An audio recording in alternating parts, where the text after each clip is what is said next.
Thank you very much indeed, Jenny, for that. Um, I am going to abuse my position as chair and start off with one question for each of you. I'll just do you one at a time, and then I've got already some other questions coming up.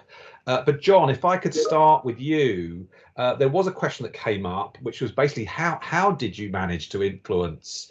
I'll just read the question here. How were you able to take the findings about numeracy and literacy and help create the Skills for Life program?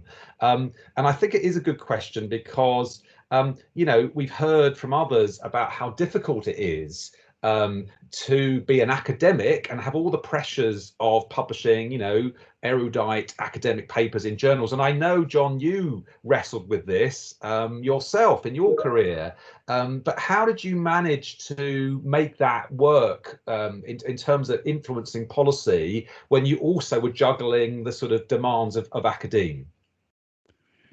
Well, it's a good question. I mean, it indicates one of the things that hasn't been picked up yet, and that's the fact that you have to be prepared to write a lot of reports. I picked up the fact I'd written about 30 when, in the period when most of this work was going on.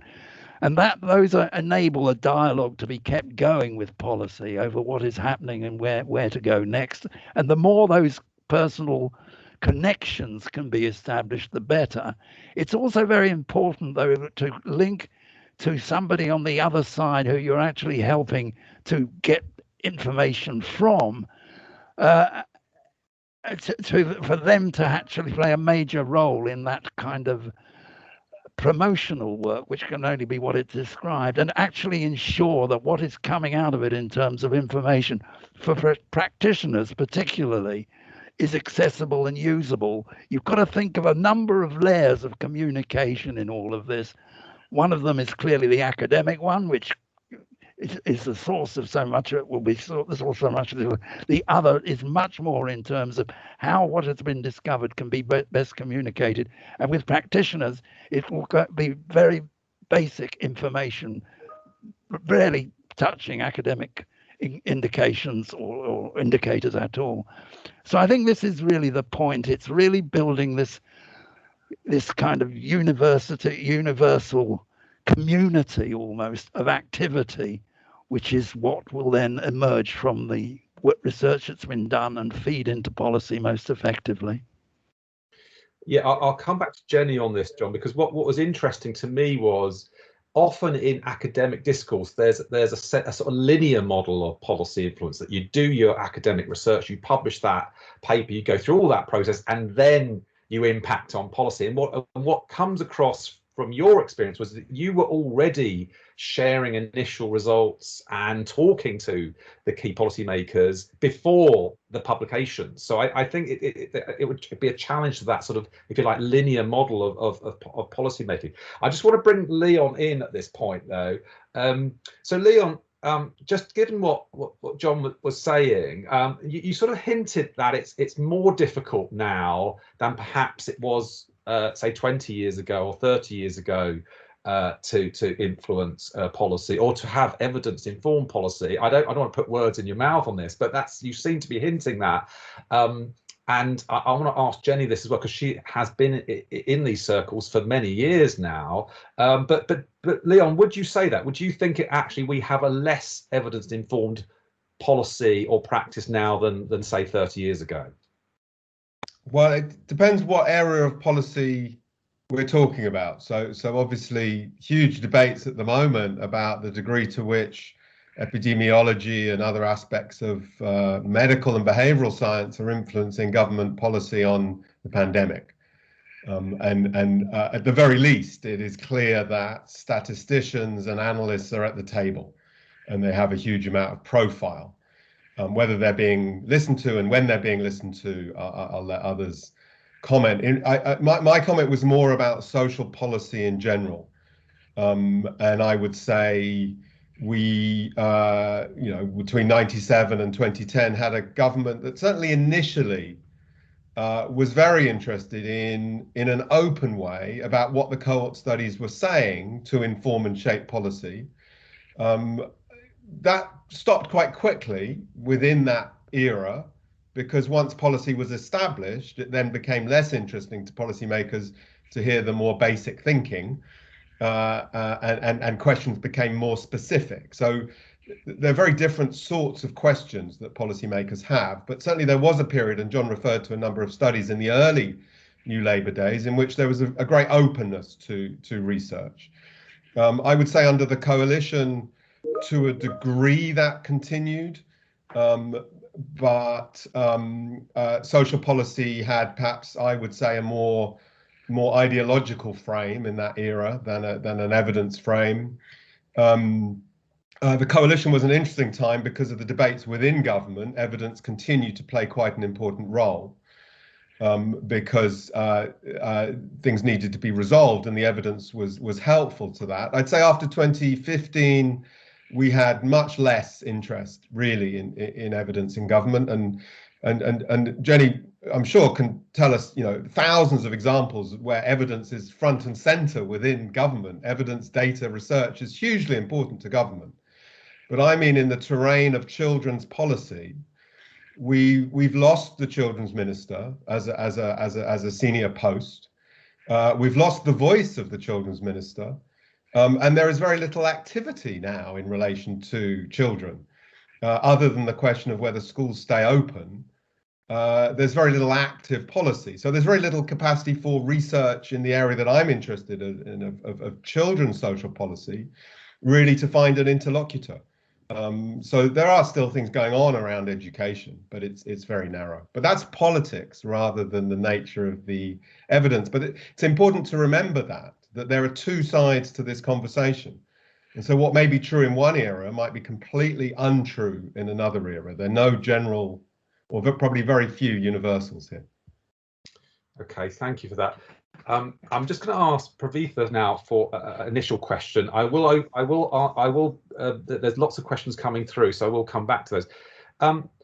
One question I had for you was, and it relates to some of the questions starting to come through on the feed, is how confident do we have to be in our research findings before we go to try and influence policy? And the reason I say this is because, of course, we don't have causal inferences in many of the cohort studies. I mean, we can do, it's almost impossible to have that for many of the things we talk about. And I just wondered whether you'd thought about that, whether there's a point. Some people would be very purist about this and would say you shouldn't influence policy until it's all peer reviewed and it's been published. The problem with that, as you were saying, was timing, and John was alluding to this, that if you wait for that process, and that is a long process, you're going to miss the boat on policy. So I just wondered whether you thought about, what is the quality threshold for you in terms of how you engage with policymakers on evidence? So in a non-COVID world, I think that answer was very straightforward. I think you waited until it was peer reviewed and passed thresholds of good quality evidence, and then it was published, and then you spoke to people, policymakers. I think COVID has slightly put that all into a bit of a mess, because obviously policymakers need evidence very fast, much faster than we can even generate it. So I will ignore COVID for 2 minutes, just because I think it's easier to ignore COVID and answer this question. I think that's a tough question. It depends on the question. It depends on what the evidence is as well. Obviously, like all science, one paper or one piece of evidence does not constitute an evidence base. So any science you're doing or any research you're publishing is just adding to an already existing evidence base usually. And I think in this sense, it is important. And the reason why we want to communicate this to policymakers when it's published or whenever we communicate is, if we don't, we're waiting for policymakers to find the evidence. And so it's not about, so it's more about communicating it because it's our responsibility to communicate it. And then we get the opportunity to communicate it with the caveats around causality or causal inference, or where the sort of limitations are of any piece of research. And I think if you leave it, you publish in an academic journal and you leave it and you say policymakers should find this is part of the evidence. One, that we know there's a massive time gap in terms of when academic research gets published and when it affects policy. So there's usually years, maybe even decades. So one, you're trying to sort of narrow that gap. Yeah, so I think in the non-COVID setting, I would say you do research the way we do research, and then we use that to inform policy when we're sure it's good quality research and has been peer reviewed and published. Obviously, COVID's very different. I'm not sure about how you do this in a COVID world. There's obviously lots of examples. I'm not sure. I mean, there's examples on either side. There's examples showing you why it's a bad idea to base policy on very quick modeling. And so I think, yeah, COVID has sort of thrown this whole thing about how research influences policy into the air a bit. Yeah.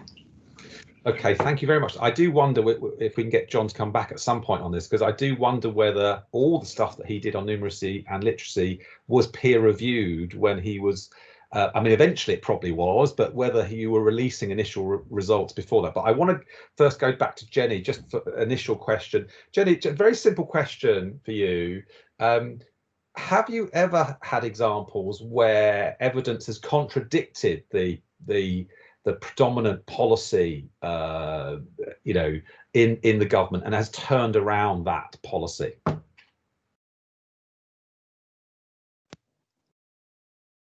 That's a tricky question, because I don't actually know all the evidence across 24 central government departments.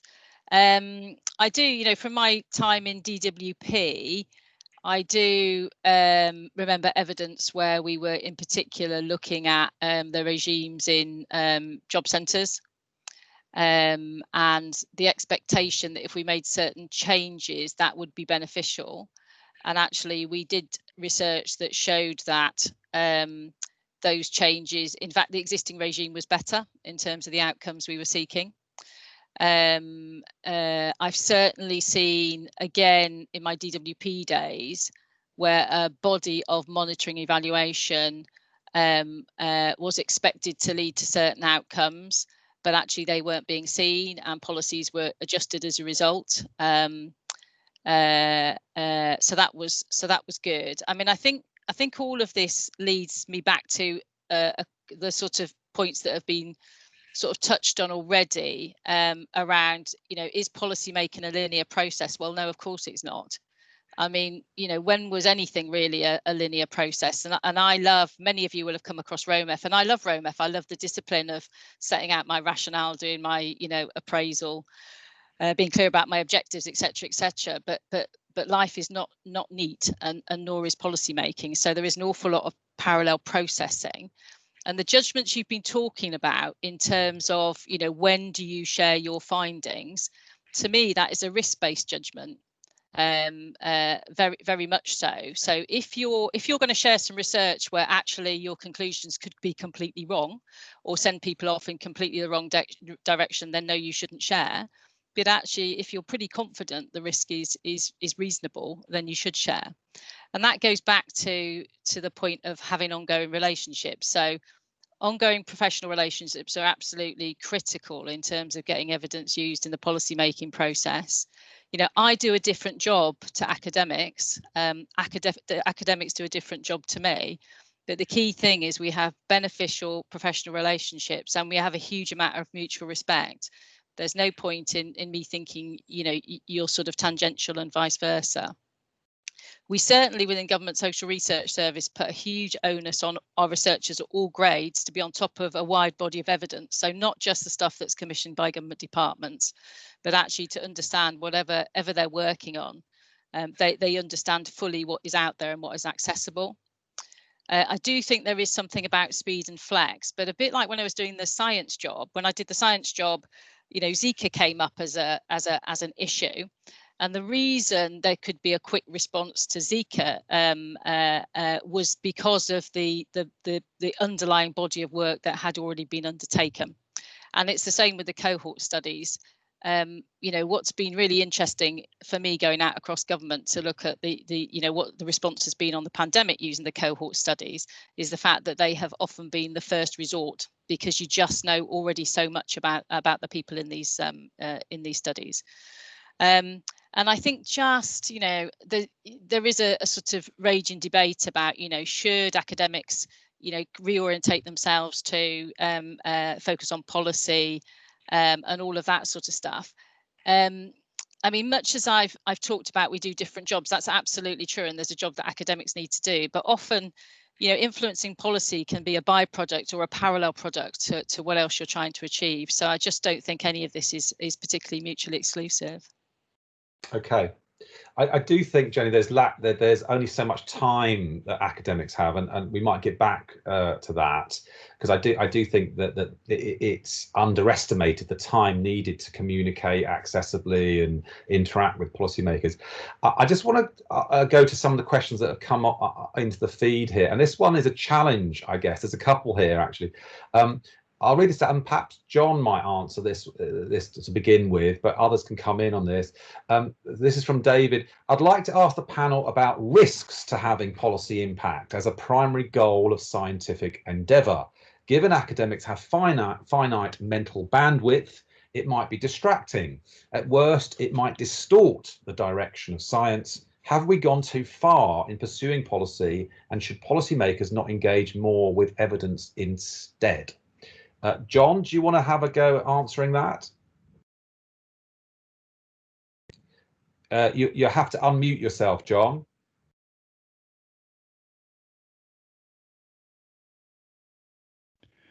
Can you hear me now? Yeah, you're on. Yes. No, I think we've got to remember that a lot of research is commissioned as such. And what I was talking about typically was work that obviously was going to happen, as it does within government all the time, without the necessity, in a sense, to actually justify it and authenticate it through academic judgment, which ultimately is what happens. And this is the whole idea in that kind of work, or what it actually involved, was, of course, looking for opportunities to turn the research you'd been doing into what was an academically developed possibility. And therefore, you know, looking at the theory that's being involved and developing, contributing to that, fitting into that framework, which sometimes would be quite connected to, but quite distinct in terms of what its goals were and its judgments were in terms of what came out of it as research. And then, of course, the peer review would determine whether it was adequate to meet the challenge. But at the same time, so much more had been going on beforehand, which again was subject to quite rigorous controls, but they would come largely from the people who commissioned it. And that would be typically the people in government, for example, or the Basic Skills Agency, whoever it was, who wanted this information urgently and actively, of a rather simplistic often kind, but nevertheless very, very appealing to policy and practitioners in the way it was framed and used. But I never think that meant we were losing sight of the higher goal, which was, of course, to get academic publications, because that's what our careers depend on. And the ideal was able to combine both. But doing the reverse way was very difficult to achieve, for the reasons I tried to give at the beginning of what I said, that, you know, that it isn't there that you can dictate almost to what policy people are going to do and use. If you're lucky, they may come across it, but fundamentally, they will be commissioning it if they want it. And then there are other means by which you can get that research across to the research that has gone through the whole works, rather as scientists would manage it, the natural scientists. Then that's all to the benefit of all of you. Thanks, John. Leon, can I just push you on this a little bit, because there's also a danger, is there not, that if we don't engage with policy and indeed practice, that our results can be misinterpreted. And, you know, I'm thinking of the famous, I call it the Feinstein graph, which has been interpreted in many different ways, which is obviously on the early development of children from the 70 cohort. But do you want to say something about the dangers of not interacting with policymakers? Well, I think David asks a really key question, and ultimately people have to make their own judgments about the extent to which influence on policy, and you're right to say practice as well, is what they want to do. And I think as academics, you can have major impact without engaging in relationships and specific policy formation, you might over a long period have enormous impact if something you have understood comes to shape how other people think. You don't have to be at the table necessarily. But I agree, I think it's very dangerous for academics to withdraw entirely from the policy and practice fray. But I think the key issue that we all have to think about is the balance that we want to strike between rigor and impact. To be at the table, you have to be relevant. You have to be prepared to drop your caveats. It is pointless to sit in a policy conversation and talk about caveats to your research. This is why we have, experts like Jenny, who we need the interlocutors, the mediators between the academics and the policy thinking, because in a budget discussion where it's been agreed there's £1 billion to spend on a particular program, people have to make the decision. The issue with COVID makes it very prevalent at the moment, very apparent at the moment. We need the evidence now, but that's always true in government. We need the evidence now. The decision is today. And if you're weighing up uncertainty and certainty and talking about caveats, thank you very much, we're going to go somewhere else. And that's the skill of the policy analyst, of people like Jenny, is to be able to sift the evidence and know what is safe to share when. And I do think we have to be part of that conversation. But I just want to emphasize two things. One, people need to weigh up for themselves the balance that they wish to adopt between what they might think of as the rigor of their methods and their desire to be engaged in that conversation. And if you go too far away, you're not at the table, you get bad policy. If you go too close, you sacrifice too much, you give bad advice. And that's the skill of the policy analyst, is to make that balance. And we all have to think about where we're comfortable with that. I just wanted to pick up one other comment, which I thought was very important, which is about engaging the public in this, because ultimately the politicians are only listening to the extent that their political interest depends on it. And if we get more of the public understanding the issues around the data and the theory of developmental science and so on, that's where the real influence comes from. So I think we have to think long term. We have to think about the public. Okay, thanks. Pravitha, I want to ask you some questions as well that are coming through here. Indeed, all of you could probably answer this one. I'm a PhD student. I would like to have an impact on the real world. And I think that probably alludes to the general public as well as government here, depending what the real world is, how we define that. How do I get started? How do I make sure that my research findings will not just disappear, but will actually inform policy? Is this a competence that develops naturally over time, or can I take proactive steps?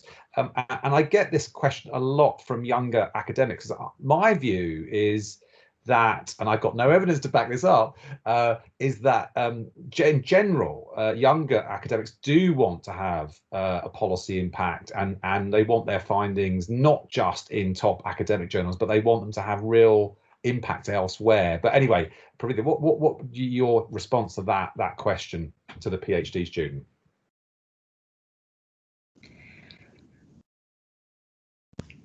Okay, this is tough. So I think just to flag, when I mainly do research and answer questions that I think are interesting, and then some of them have just happened to have policy impact.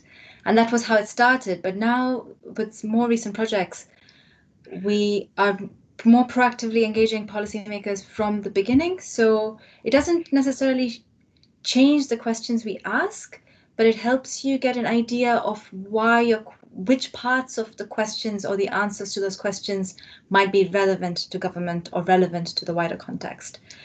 So some of these conversations are helpful in that sense, that they help you understand. But then when you understand that and you publish your high impact academic paper, having had those conversations with policymakers helps you write the 3-page summary of that paper that the policymakers can understand, and you can communicate back with them because you've spoke to them already and you know what is of interest, but also the language in which to communicate those findings.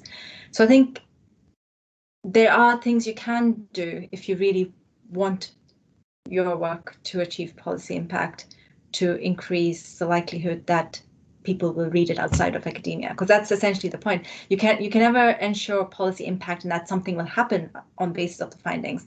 But if the main thing is you want other people to read it in government that are not just other academics, then I guess having conversations with not just, as Leon said, not just government, but also sort of the wider public. And in many cases, so for our work, we do have a lot of conversation with third sector organizations. So for example, in my work, National Children's Bureau, Mental Health Foundation. So having conversations with people who do more work on the ground and more closely with policymakers.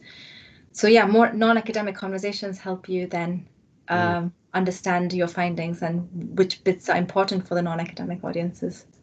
I do wonder whether there should be more training, and I don't know what the ESRC does on this, to be honest with you, but whether there is some basic training that PhD students could do in terms of how you interact with policy, how you communicate with the wider world, if you like.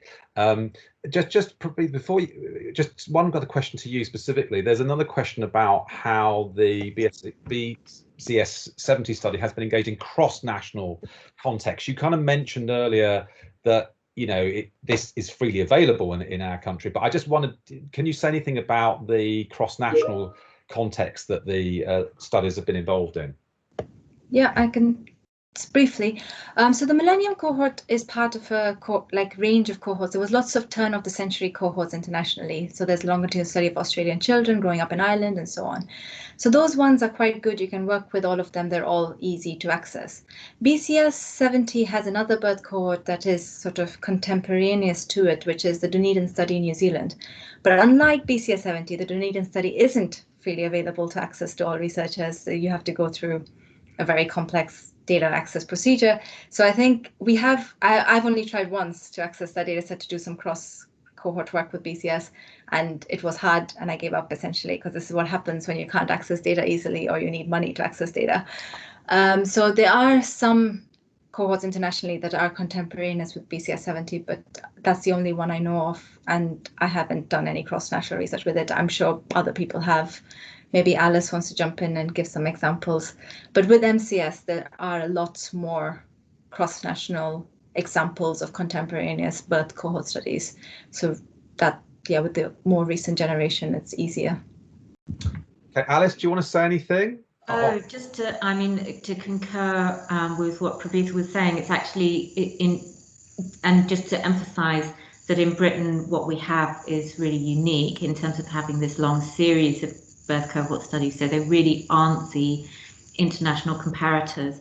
Whereas now, of course, partly being influenced by the British birth cohorts, around the millennium, lots of other countries did set up their own studies. But that's why we don't have those kind of international comparisons for the older birth cohorts, is really because what we have in Britain is this amazing, unique resource. Okay, thanks for that. Now, Jenny, there's a question specifically for you here. There's a few coming up for you. How can we ensure longitudinal studies are as sensitive as possible towards characterizing lived experiences and features of BAME communities? And there's another one that sort of relates to this. Others could probably contribute to this as well. It was about data protection. I'm just rolling. Is there a worry about the studies being, I guess, constrained by data protection rules?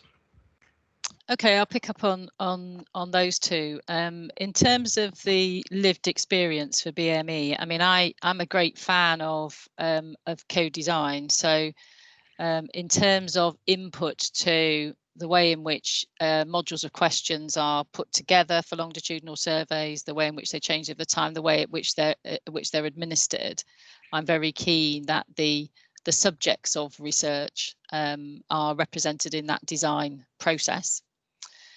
In terms of data protection, I mean, from time to time there are concerns that a particular framing of data protection will bring to the end as we know it a particular type of research.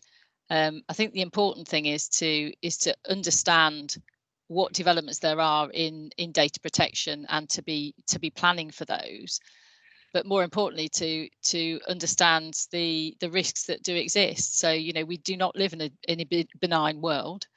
Therefore, it's really important that we think very carefully about data protection, that we follow the data protection rules, absolutely, but to make sure we do it in such a way that we can still do the work that we need to do. And that goes in large part back to that ongoing dialogue with the public about the value of research and the value of science. I just wanted to pick up on a couple of other things, if I may. I mean, certainly UKRI has a range of training programs and the research councils within it for PhD students and how to engage with policymakers, as does the British Academy. I think the other way is, I mean, at the moment conferences are obviously done in different ways, but you know, that ongoing dialogue with conferences, not just in the academic world, but with conferences that cross to charities, to pressure groups, to, you know, other bodies are really important. I think as a PhD student thinking about select committees are very interested in evidence. You can submit, they will publish everything they receive. You may get asked to speak about your work. So I do think you should sort of look at the parliamentary process as well. I also think it's really important that both government researchers and academics are anticipating what's coming. So there was a whole body of work that DSS was commissioned on lone parents, you know, before the policy attention turned to lone parents. So when the policy focus did come onto lone parents, in the sense of lone parents don't want to work, they want to stay on benefits, etc. What that body of evidence could do was to challenge that and say, actually, that's not the case. There's a number of barriers to lone parents being able to work, but it's not the case that they do not want to work. And again, academics anticipating, I think, you know, what are the questions of the future? In many ways, you are, you know, within government, we're constantly trying to think about what's the question we need to answer, you know, next week, 6 months, a year, 10 years, 25 years. But I think academics are particularly good at thinking that long term. So again, there's a really important contribution to make there. Yeah, and that actually nicely sort of goes into some of the other questions, Jenny. Thanks for that. And maybe John can have another go at this. How can cohort studies future-proof survey design to meet emerging or yet to emerge policy issues so they can respond more quickly to policy needs? So that's one question. There was also another question, I think, about whether there is a need for another cohort study, and I'm sure you all agree with that, but I wonder how the study has been engaged in. So is there a need for another cohort study as well? But John, can you have a first go at that? You need to unmute yourself again, John.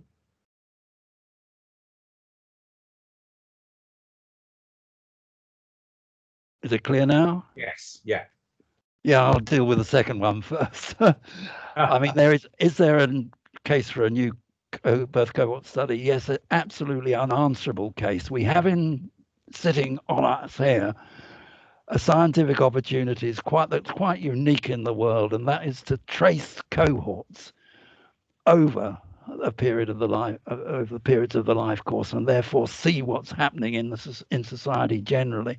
And there are rapid, radical changes occurring. Digitalization is one I keep coming back to, but all we're encountering now with the COVID thing is also an example of where you must have the up-to-date information that you can then follow through.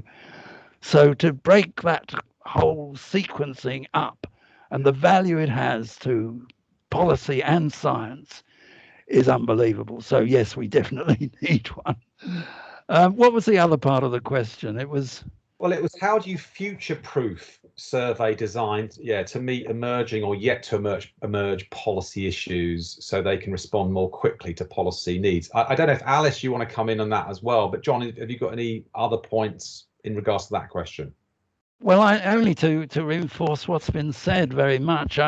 It depends on having an adequate dialogue that's been established between policy people and the other and the academic community to enable the kind of judgments to be made about what is happening that are beneficial to both. Now, some of them are scientific happenings, obviously, and that's the route back from them, but others which are more in the social field. And I think this is terribly important to remember. A lot of what we're concerned with here is social science. in the sense that what you need to know is really what is shaping socially in a society in order to actually anticipate what needs to be learned about it in a more formal sense, and testing hypotheses of various kinds, ultimately through the academic route of getting the whole thing through peer review. And I think if that relationship thing can be established well, then all to the better. And I just feed in the other point. It has been mentioned, one or two people have said the general public are part of this. Absolutely, they must be. But that immediately brings in the question of communications. And we've got to think very, very hard about how to communicate with the public, but also different levels of action through government or practitioners of various kinds who will be just lost or cut short by the wrong kind of communication about the research that's being done, rather than all of them benefiting from it in one way or another. So I think those are the points I'd like to make, and it comes back to this idea of dialogue and using it effectively to get what people want and need. Okay, thanks for that, John. I'm conscious we're sort of coming to the nearing the end of our session. We've got about 5 minutes left. We're going to finish, but I just wondered if because I was going to ask you all to do sort of final comments, but I wonder, before we do that, do you have any other questions for other panel members? You know, is there any questions you'd like to ask each other? Are you all agreed? Leon? Good.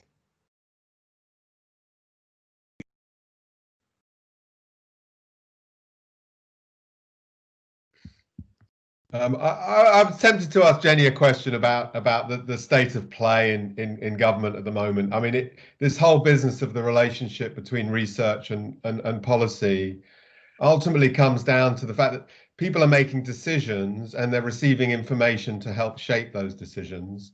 And as has been said a number of times, relationships are key to that, as is the nature of their understanding, the questions that they want answers to.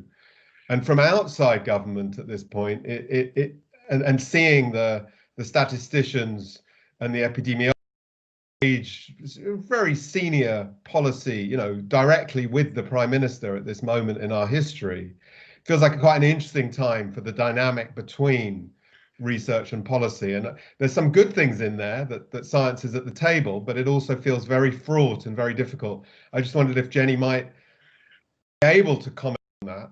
At all, and how that's going. Okay, so I mean, so COVID-19 is exceptional circumstances for everyone, and you know, everybody, you know, whether you're in government or outside, has had to respond to what nobody anticipated before the very end of last year, and pretty much broadly into this year. I mean, the analytical function still remains strong in government. So all the analytical functions, and it's an umbrella term for a number of the analytical services, have absolutely worked together with each other to understand, you know, what's been needed for the effort to fight the pandemic, what's been needed to be commissioned internally, what questions can be answered from existing bodies of evidence, what needs to be commissioned externally. Departments have been reaching out to a whole range of experts, researchers, so that, you know, the whole of the sort of government analytical function has been very focused on COVID-19. You know, other things do continue. It's not just all been about COVID-19, but clearly COVID-19 has required a reorientating of the service. So I think the the analytical community has remained very vibrant. It's been remained very busy. I don't think there's any less appetite for evidence in government at the moment. There is a premium on being able to turn evidence around really quickly, but then that just goes back to my point about having that bedrock of evidence and that understanding of what evidence is available and how that can be applied to a particular problem. You know, is still the key thing, really. You don't go from a standing start. You know, you go from a start that has, you know, where you have understood where the work has taken you for the last, 5, 10, 15, whatever years it is, and who are the right people to talk to. Thanks for that, Jenny. Okay, so we're coming towards the end of the session, and apologies if I've missed any questions on the chat. I guess the final question really is what you would do, each of you, to improve evidence. I keep using the term evidence informed rather than evidence based, because I think, as Jenny would probably say, there's lots of influences on these policies, and clearly evidence is one of those. But how would you improve the system, I guess, in a sentence, or is it okay, I suppose, as it is? But John, do you want to start with a recommendation, I guess? You'll have to unmute yourself again.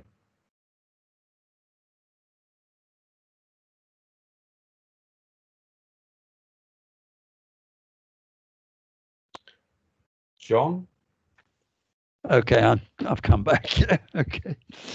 So one recommendation. Well, one recommendation. I was taken actually by one of the things Leon said about the issue of place. I think what we want to be able to do is very much bring together the knowledge of communities and societies alongside the need to have national pictures of what's going on. And I wonder how, well, maybe Leon could comment on that, how he would see the birth cohort studies most effectively working in that mold, learning from without changing their tune, but actually benefiting from the possibility of that linkage. Leon, do you want to come back on that? Thanks, thanks, John, and that relates very much to the answer I was going to give, Lee, to your question, which is, I think, the local. People will have heard me say before, and I'm on about this, there's too much conversation between academics and central government, and there's not enough engagement with the local. And I find a lot of local authorities want their own cohort studies. They want to know how development looks in Wigan, which is different to Rochdale, which is different to Trafford, which is different to Manchester, just to give some examples. It's not the same everywhere. So that people are really interested in the developmental, but they want to go beyond the national average to how it looks for the people in their communities. And I think we could do much more of that. Okay, that's good. Pravitha, what would you say, one recommendation? To carry on the theme, just to build on the previous 2 points, I think there is something to be said for triangulating evidence across multiple sources, whether this is national, local, but also different kinds of data. Because obviously all data, including our cohorts, however wonderful they are, have their flaws and limitations. And I think more work where we in a more sort of joined up way answer questions in various different data sources and account for the local conversations and national, and then present that to policy or present that to the wider world would probably be more useful than doing what we do now. But it's hard. So I'm not suggesting it's easy, but I'm just saying it might be a nice way of going forward, or trying to at least. And Jenny, final comment to you. Sorry, I keep on coming to you last, Jenny, but anyway, one recommendation or suggestion or observation from you. So I will do this from the perspective of government, so what we can do to improve. So for me, running a government analytical service responsible for researchers across 24 central government departments, the key is consistency, and trying to make everybody as good as the best in terms of how they engage their policymakers and how they get evidence used in the policy process. And beyond that, how we can answer some truly difficult questions that cross government. There is, even within an individual department, there is no question that can be answered pretty much solo by a single department. So there's always a need to go to other departments. But on some of the really difficult questions, finding better ways to make sure we join up that process is really important. And finally, I know this is a second one, but place obviously I am a director in the Cities and Local Growth Unit, so I spend all day, every day actually doing place. I have a huge respect for local authorities. I work very closely with them at the moment, and also the importance of sort of functional economic areas. So I think, we would benefit from a separate discussion, I think, about place. Thank you very much, everyone. It's been really interesting because I guess we started this conversation about national policy, but of course we're getting into the nuances of more, well, not just regional, I guess, Leon, but more local policy and how you generate evidence for that. I think that would be an amazing thing if we could have another discussion maybe in 5 years' time to see if we've progressed, see if we've managed to influence the debate on this. I'm going to just thank you all because I'm conscious of time now. It's been a really Can I say one last thing? Sorry, before we all go. Yes, well, Alice, I'm just going to thank all the panelists. It was a good discussion, and Alice, maybe over to you for final words. Okay, thank you. I just wanted to say something about cohort members. I saw in the meeting chat, somebody said that she'd joined as a mother of a cohort member. And just to thank all the cohort members and their mothers, of course, because it was their mothers who got them into the study in the first place, for the really long-term commitment that they've made to these studies. Jenny said something about the fact that these studies allow us to have a much longer view than the typical kind of short policy frame. And I thought that was really important. And something else that relates to that, I think, is the frustration that's been expressed about, well, why has it been 20 years since the Millennium Cohort Study, and we're still waiting for the next one. So I think that kind of long-term view has to, the funders need to take that view as well, and we need to have an expectation that we're going to build this resource and not have to argue for it every few years based on a particular set of hypotheses or a particular policy need, but to actually accept that we need these broad, open studies to be responsive in a longer term way, and actually as a whole, as Leon was talking about, not just inform policymakers, but inform us as a society about the society in which we live. Okay, well, I think I think we're at now the end of the session, I think, Alice, aren't we? I think we're scheduled to finish by 2:30, I think. Yeah. Okay, well, listen, I just want to thank everyone for their contributions. We've had lots of really interesting questions and lots of positive feedback. So thank you all for this, and I'll look forward to hopefully doing a session in person, perhaps next year, to follow this up. So thank you very much. Thanks, everybody. Thank you, Lee. Thanks, Lee. Cheers, everyone. Thank you. Bye-bye.